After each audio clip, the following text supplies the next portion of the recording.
দেখুন তালটাকে কিভাবে ঘষে তালের কাঠ বের করা হচ্ছে। এই যে কতটা বের করেছি। এইভাবে ঘষণিতে ঘষলে জল ছাড়াই তাল থেকে তালের কাঠ বের করা যায়। এই যে এইভাবে ঘষলে এই যে দেখুন এই যে এই পাশে কতটা তাল হয়েছে। এভাবে করে আস্তে আস্তে পড়বে।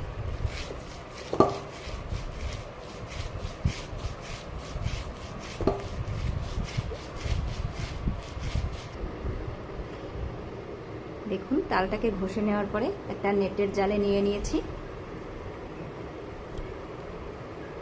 এরপরে এই যে এরকম করে এর থেকে আঁশটা ছাড়িয়ে নেব। এভাবে করে চিপে চিপে দেখুন কাঠটা কিন্তু পুরো বের হয়ে যাচ্ছে।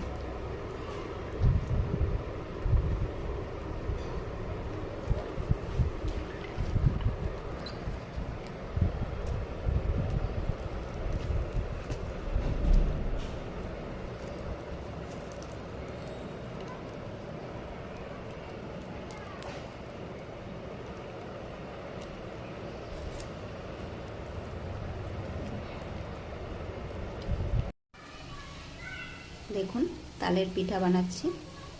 আমি যে তালটা ঘষেছিলাম সেই তালটা দিয়েই পিঠা বানাচ্ছি, তালের বড়া।